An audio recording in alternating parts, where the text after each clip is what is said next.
Olá, esse é o Boletim do Observatório da Comunicação Institucional, um programa voltado para as reflexões do universo da comunicação. Eu sou Carolina Correia. Eu sou Marcondes Neto e aqui a gente apresenta os destaques do portal OCI. Bom, falando de destaque, professor, hoje nosso tema é relações públicas, melhor, o público das relações públicas. Bom, aqui a gente trouxe dois textos muito interessantes. O primeiro da Liana Merladete, da coluna dela, e o título do texto é Comunicar ou Fazer Parte, em busca do lugar de fala, entendimento, credibilidade e conversão. Aqui, professor, vou até me adiantar e falar um ponto que me chamou muita atenção do texto. A questão da gente analisar quais são as metas e quais são os indicadores desse relacionamento do público com as empresas, com as marcas, por meio das redes sociais. A autora coloca muito bem uma questão aqui que dá, acho que também, boas horas de debate, que é quais são as métricas que a gente usa hoje nas redes sociais em relação aos públicos, né? A gente se limita só aos likes e às visualizações, ou o profissional de comunicação, né, de uma forma mais ampla, se detém, né, ou se debruça sobre outros índices, outras métricas de relacionamento com o público. Aqui a autora defende que é preciso, né, adentrar por outras métricas, porque senão a gente fica muito ali no superficial dentro do like e da visualização, e de fato a gente acaba não pensando nos relacionamentos que esse público pode ter com a empresa, né? Qual de fato é o relacionamento ali mais profundo, mais que permeia melhor ali nessa, não só na relação de compra e venda, mas nesse relacionamento de fato desse público. Esse último termo que ela nomeou, o artigo dela, que é conversão, a conversão é quando a coisa se concretiza, a compra, a encomenda, né? Que uma mensagem está buscando. O marketing digital, eu sempre digo que o marketing digital é uma disciplina em construção, né? Ele ainda não é um corpo científico que você possa dizer, né? Como na ciência sempre, entrou alguma coisa, processou, saiu outra, né? Existe ainda muito aprendizado, muita coisa sendo estudada e desenvolvida para o meio digital. Agora, como tudo, né, o marketing digital se torna, né, uma febre, muitas pessoas prestando esse tipo de serviço, mas com base apenas numa destreza nas redes, né? Muitas vezes não são pessoas de comunicação, são pessoas de Uhum. computação, ou de outra formação, design, enfim, alguém que realmente se encanta pelo meio digital, ganha destreza no uso disso e muitas vezes parte para oferecimento de serviços, que eu conheço muitos casos em que os contratantes ficam frustrados, porque os resultados não vêm na forma de conversão. Aliás, nós temos alguns artigos no Observatório que tratam das chamadas métricas da vaidade, essa coisa Exato. da promessa de likes e compartilhamentos e o buzz, né? O barulho que se faz em torno de alguma coisa, mas, sobretudo, para o pequeno negócio, a conversão é fundamental, porque o investimento ele rouba. É muito engraçado que você vai pedir um trabalho, o profissional vem assim: bom, qual é a sua verba? Isso é um traço da propaganda, né? Você, para se mexer, pergunta primeiro qual é a verba. É diferente do approach do RP. É engraçado isso, né? A gente se avalia um trabalho de consultoria a partir das nossas horas, né? O meio publicitário quando começa, no princípio, era verba. Então, o pequeno negócio tem pouco dinheiro. Sim. Então, aí você vai prometer uma opção de resultados, a empresa vai aparecer, vai ter muito like na internet, mas e os pãezinhos? Vão sair mais pãezinhos na padaria? Né? Essa é a pergunta. E a Liana, só para não deixar de falar, é uma colega nossa que está lá no Sul e que foi a responsável por aproximar o Observatório da Comunicação Institucional da Faculdade de Direito de Santa Maria, a FADISMA, que é onde ela trabalha. E nós estamos muito felizes com essa aproximação, porque quando a gente adentra o ramo do compliance, e nós estamos nele por conta do Manual de Compliance para a Comunicação Corporativa, que a gente acaba de lançar, nós entramos no meio que é muito identificado com o jurídico. Cai uma demanda de compliance de uma organização, o gestor pensa no jurídico, imediatamente. Então, é alguma coisa que caiu no colo dos advogados, toda essa preocupação com conformidade a normas, a leis, enfim. E nós estamos agora nisso e precisamos trocar mais figurinhas com o direito, e esse convênio vem atender a essa demanda que é do nosso público. Sim, o senhor pontuou uma questão que é muito interessante, né? São as métricas da vaidade. Quantas vezes a empresa, pequeno, médio, grande porte, né, não fica vislumbrado com quantidade de likes e visualizações, e é o que o senhor disse, no final do dia, quantos pãezinhos a mais eu vendi, né? E aí a Eliana, ela traz uma outra vertente no texto dela que é muito interessante. Qual é o relacionamento de fato, né, que eu tenho com esse público? Ou seja, eu vou vender mais pãezinhos amanhã também, né? Esse cliente ele vai voltar para comprar mais pãezinhos, né? Então ela põe nessa perspectiva que é muito interessante, porque realmente muitas vezes a gente fica vislumbrado com esses números de interação e que se a gente não se aprofunda, são interações superficiais, né? Que o usuário passou ali naquela onda de conteúdo e passou ali e fez um pequeno clique e aquilo ali de fato não teve um retorno, não foi uma conversão, né? É muito descompromissado, né? É, É só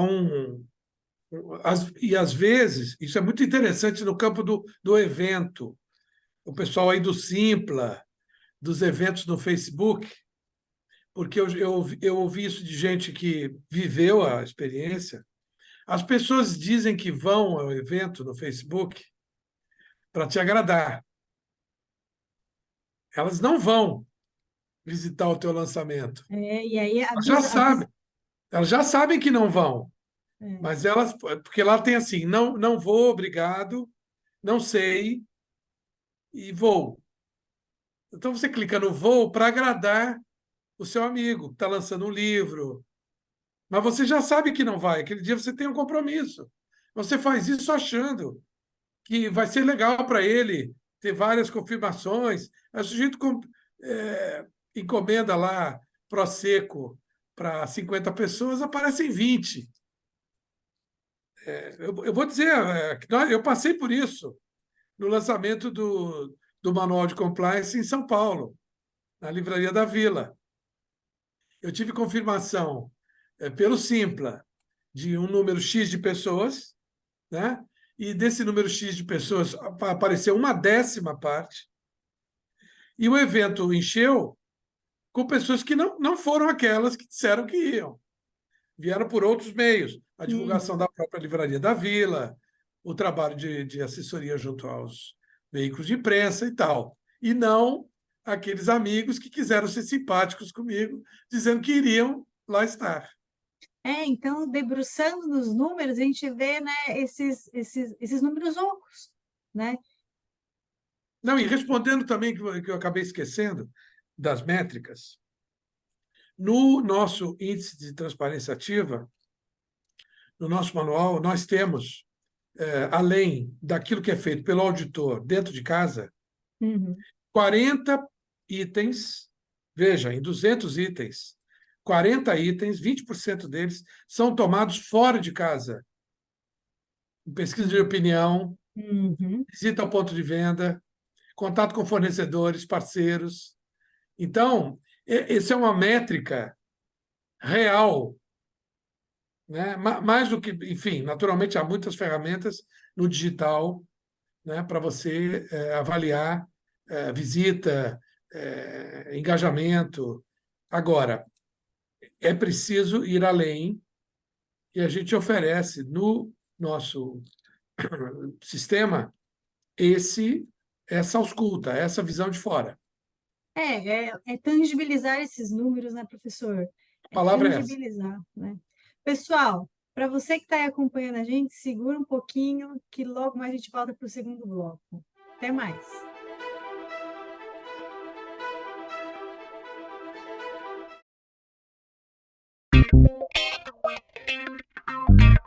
Dor de cabeça na hora de buscar um serviço de comunicação para sua empresa? Isso é coisa do passado. Acesse anuariodacomunicação.com.br e encontre a solução para as necessidades da sua marca ou produto.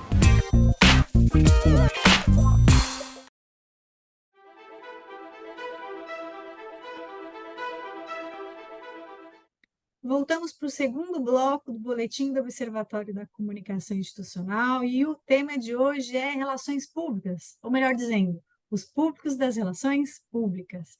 Professor, para o tema de hoje, a gente trouxe um outro texto também muito interessante, que é um texto da Bárbara Calisto. Ela fala sobre o mapeamento da jornada de compra do cliente, o início. Ou seja, ela apresenta no texto um apanhado de perguntas muito importantes quando a gente monta um projeto, quando a gente monta ali uma ação voltada para a buyer persona. E aí, por que é interessante? Porque faz conexão com o tema de hoje, né?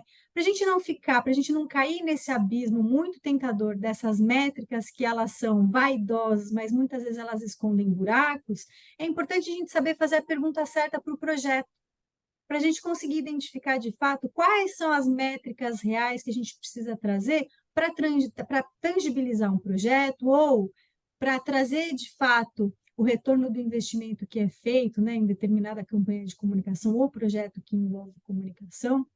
Então, o texto traz de uma forma muito generosa da Bárbara perguntas que trazem mesmo a equipe, né, o planejador daquela ação, questionamentos que voltam de fato para o retorno, né? Para tangibilizar, ou melhor dizendo, como a gente falou no texto anterior, para converter de fato o público ou o cliente para aquela determinada ação. É interessante que a Bárbara ela fez em duas partes, se não me engano, essa abordagem. Ela fala de KPIs, né? Uhum. E vai além. E o fato disso cair no colo dela na empresa, você vê, não houve nenhum tipo de preconceito, né? Dizer que o RP não pode tratar das questões de mercado, de marketing. Está aí, de novo, a minha provocação, né? Que o que importa é a formação e o apetite da pessoa de atuar. Eu me lembro de uma aluna que eu tive na Universidade Gama Filho, no Rio de Janeiro. Ela foi fazer um processo de seleção no Projac, da Globo.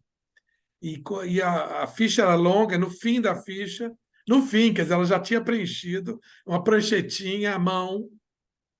Chegou no fim, estava assim: sua formação é dois quadradinhos, jornalismo, propaganda. Ela já tinha preenchido tudo. Levou documentos, ficou lá não sei quanto tempo na fila, enfim. Aí o que ela fez? Ela desenhou um terceiro quadradinho e botou relações públicas. E tinha uma porção de gente. E ela foi chamada para a segunda fase de entrevistas por causa dessa atitude. Uhum. O cara falou para ela: você está aqui nessa fase porque você fez esse quadradinho. Isso ela contou para nós. E depois ela voltou no mês seguinte e disse: fui contratada. Que legal. Então, enfim, todos os postos de marketing, de analista de marketing, de analista de opinião, ou de pesquisa de mercado, né, ou de, enfim, cumprindo uma carreira que na empresa pode ser de analista, depois de especialista, depois de Uhum. pleno, depois sênior, enfim. Todas essas carreiras que são próprias de cada tipo de negócio e cada empresa, nós podemos aplicar com a nossa formação, né? Enfim, com a nossa formação, minha e sua, nós somos RPs.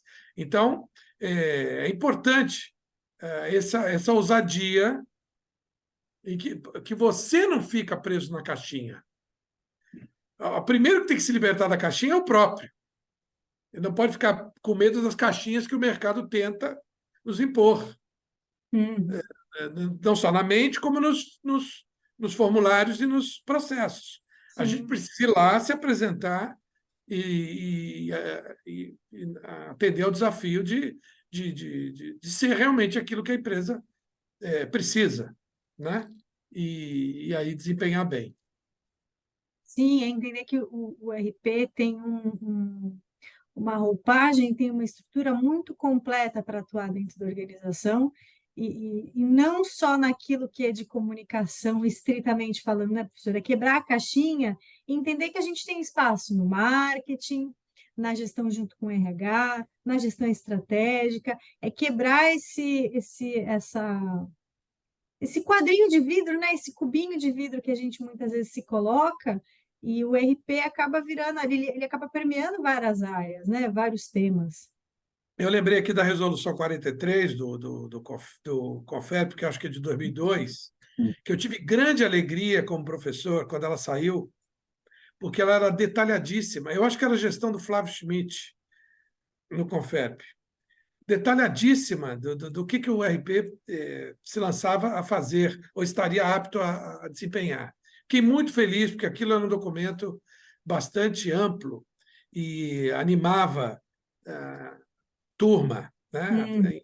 Agora, esse documento é interno, é muito importante, ele não tem valia para fiscalização, porque é um documento interno. O que tem valia para fiscalização é o texto da lei, que especifica a informação de caráter institucional, né? A pesquisa de opinião aplicada e o ensino de relações públicas.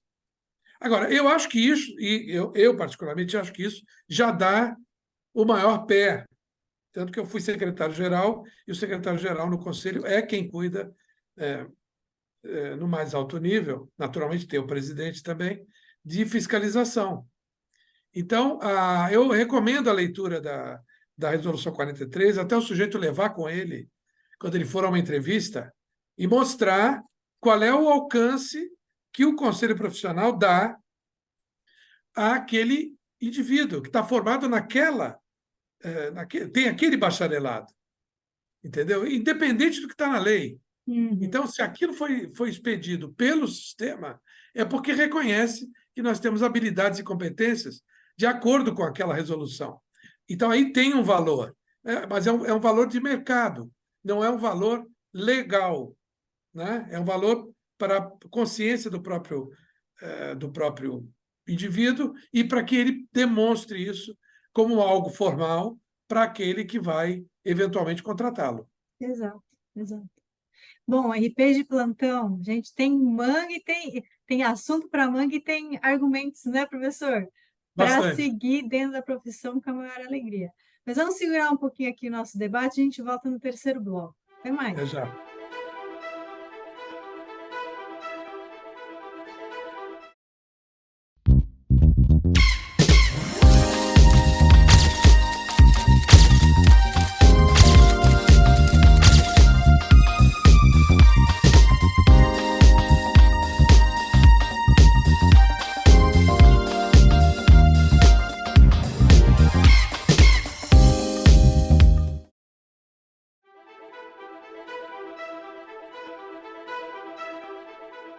Chegamos ao terceiro bloco do Boletim do Observatório da Comunicação Institucional, hoje com um tema muito interessante sobre relações públicas e seus públicos, mas vamos puxar o assunto aqui para uma outra vertente também que é super interessante. Vamos falar do Índice de Transparência Ativa.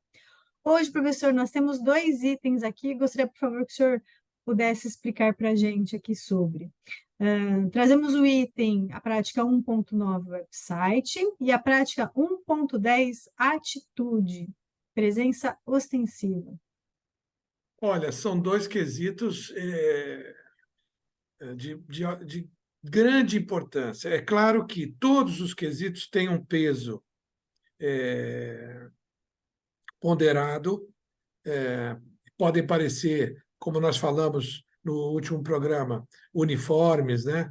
Ou papelaria, podem parecer coisas mais mundanas, mais prosaicas, do que, por exemplo, o website ou a presença na internet, né, da organização, e também a questão da atitude, parece que são coisas mais importantes. Na verdade, cada uma dessas coisas precisa ser levada em consideração no exame, né? Aqui no website, está falando em adequacidade do website. Quer dizer, que tipo de proposta você tem, além, é claro que eu não vou deixar de falar, do caráter institucional. Muita gente boa, muito negócio importante, tem aberto mão de website, sobretudo no nível de médio negócio e pequeno negócio. Muita gente indo para o Instagram, tem a sua presença, né, no Instagram.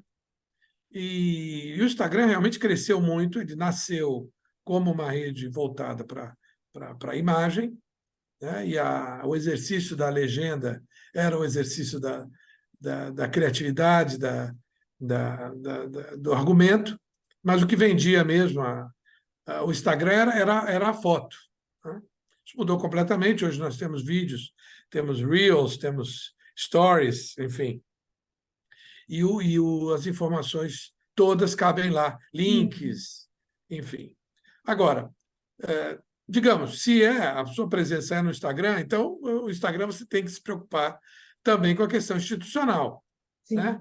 Quem é a organização, qual é a proposta dela, qual é o propósito, onde ela quer chegar, né? Onde ela está, aonde ela chega, onde atende. São aqueles 4 P's da proposta de valor, né?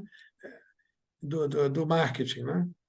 Que a gente recorda, né? Proposta de valor, preço, praça e promoção. Isso não perdeu a validade, é clássico, né?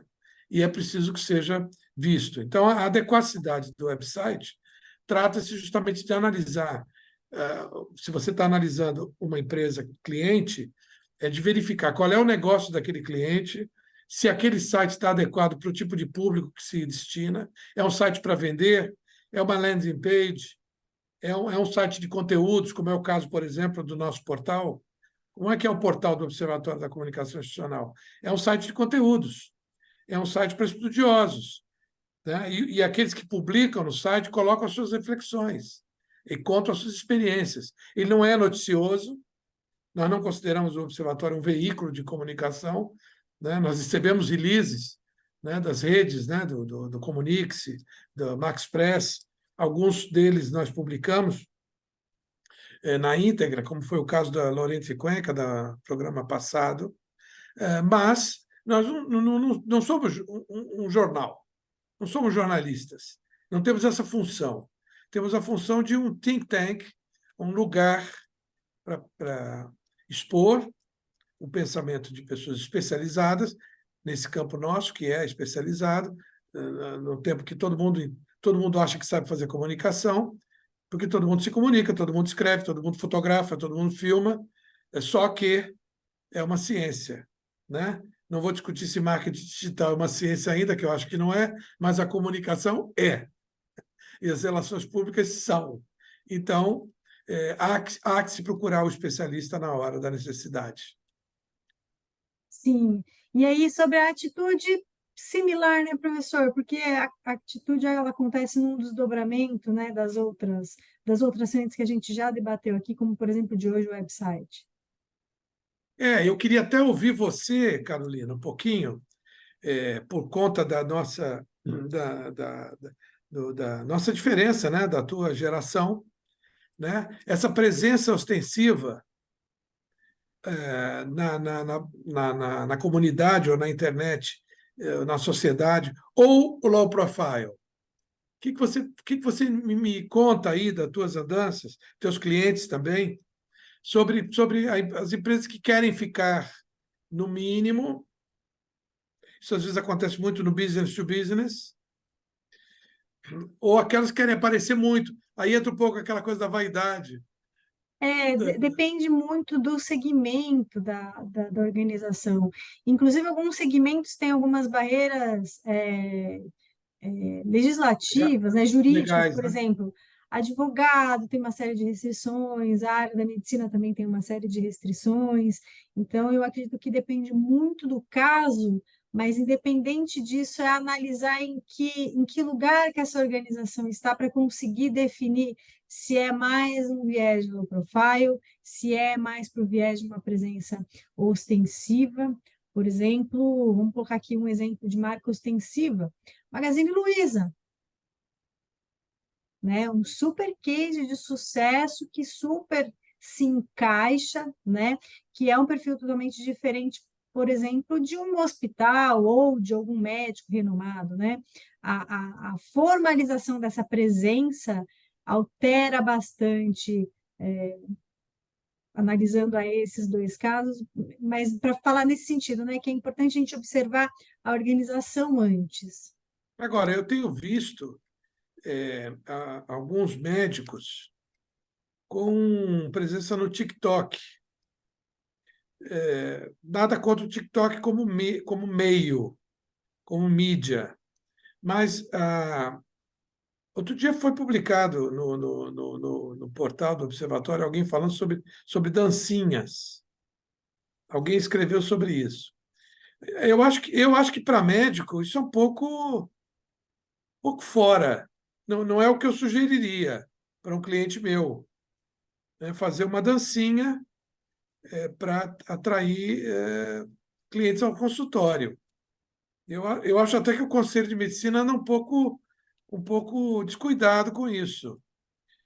Enfim, Eu acho que para além do conselho de medicina, eu acho que é muito importante a gente entender onde, né, é o que o senhor falou, onde que o TikTok está dentro dessa estratégia de comunicação e até de marketing, né?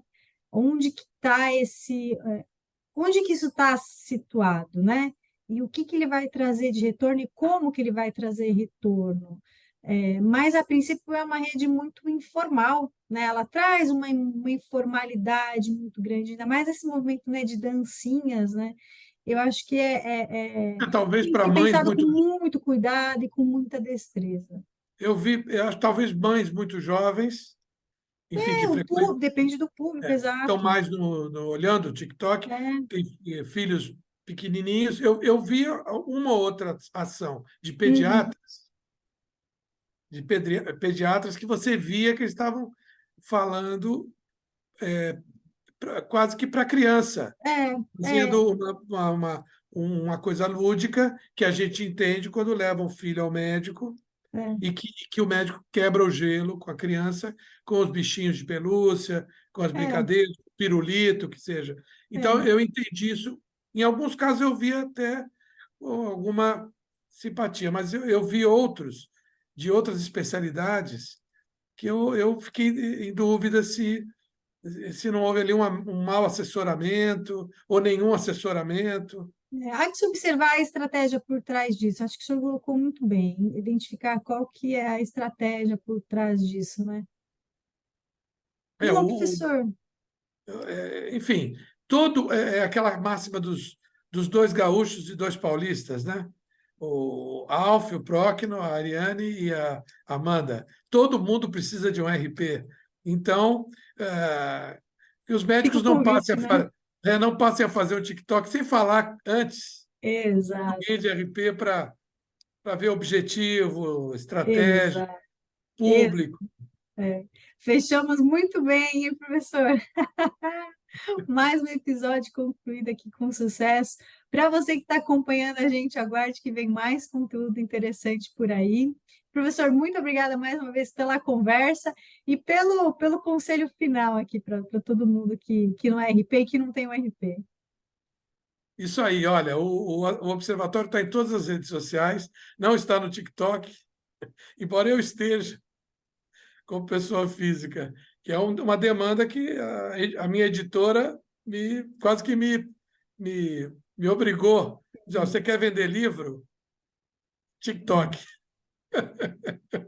Nos vemos na Até próxima. até o próximo boletim. Até. Tchau, tchau.